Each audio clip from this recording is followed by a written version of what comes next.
आदमी दुनिया से जा रहा था, वह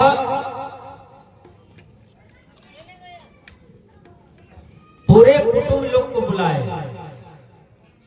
पूरा समाज के लोगों को बुलाए, कहा मैं तो दुनिया से विदा ले रहा हूं,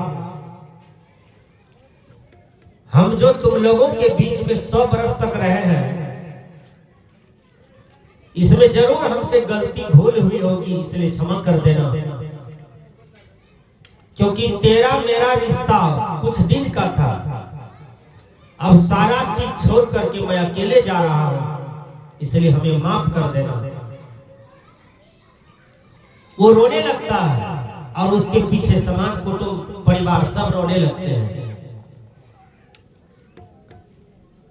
दुनिया में सबसे महंगा हीरा माना जाता है, हीरा से महंगा कुछ भी नहीं माना जाता है, लेकिन हीरा से भी महंगा क्या है, संत महात्मा कहते हैं, वो है मानव का जीवन, है ना। हीरा से भी महंगा है, और इस जीवन को ये मानव खीरा समझ करके बेच देता है, खीरा समझ करके गंवा रहा है। दुख भोगता है, दुख से चिल्लाते भी हैं। आप देखे होंगे बहुत आदमी चिल्लाता है, रोता है, कोई आंसू पोंछने वाला नहीं है। इसी दशा को कबीर साहब देखे होंगे तो कबीर साहब को विरक्ति भी होगी, इसी दशा को बुद्ध देखे होंगे तो बुद्ध को विरक्ति हो गई, इसी दशा को भरथरी ने देखा, उनको भी विरक्ति हो गई।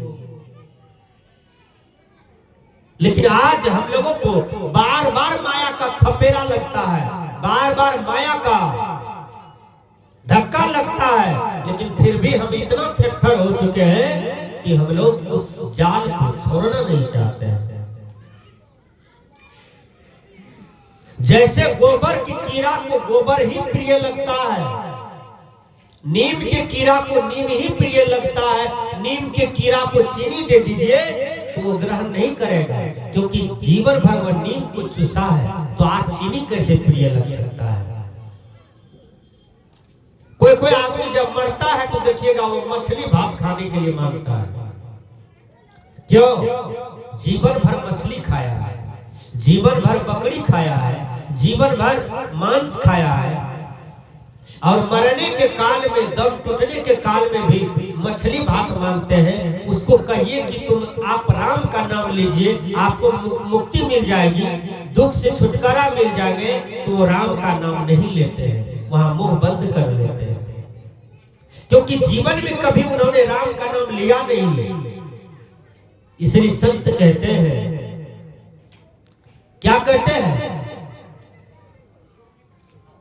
जब कोई मर जाता है तो उस समय लोग क्या करते हैं, जब मुर्दे को फेंकने जाता है तो उस समय लोग क्या बोलते हैं, एक ही बात बोलते हैं, राम नाम सत्य है, सबका यही करते हैं।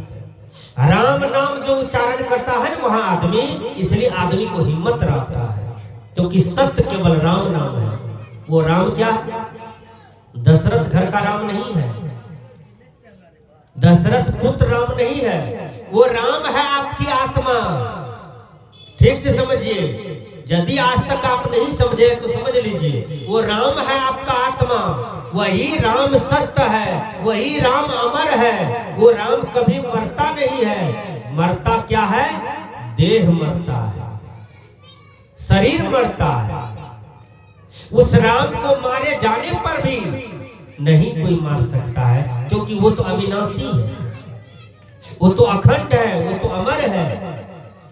भगवान कृष्ण गीता में कहते हैं, अर्जुन नैनम छिंदती शस्त्राणि नैनम दहती पावका न चैनम कले दयंत्यापो न शोष्यति मारुता। अर्जुन, इस आत्मा को न शस्त्र काट सकते हैं, न पानी भिगा सकती है, न वायु सुखा सकते हैं, न अग्नि स्पर्श कर सकते हैं, क्योंकि आत्मा तो अमर है।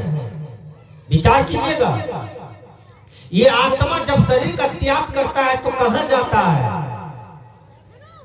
ऊपर में कोई भगवान का घर नहीं है जो आत्मा जाकर के घर में जाएगा और वहां उसका कर्मों का लेखा जोखा होगा। यह आत्मा कर्मानुसार योनि को धारण कर लेता है, जैसा काम किया है वैसा योनि में चला जाता है। बढ़िया काम किया है, सुपर काम किया है तो मनुष्य योनि में जाएगा, लेकिन राजा के यहाँ जन्म होगा। ध्यान से सुनिए, यह आत्मा यदि सुपर काम किया है, ऊपर काम किया है, मतलब मनुष्य समाज को सेवा किया है, विश्व का सेवा किया है, ध्यान साधना किया है, वह आत्मा जब शरीर को त्याग करेगा तो मनुष्य योनि में जाएगा। तो जाएगा कहाँ? राजा के यहाँ जन्म लेगा, वो राजा बनेगा। और जो थोड़ा थोड़ा भजन करके मर जाता है, चला जाता है, उसको मनुष्य तन मिलेगा, लेकिन वो मझले क्वालिटी लोगों के यहाँ जन्म हो जाएगा। जो नीच काम किया है, थर्ड श्रेणी का काम किया है समाज में,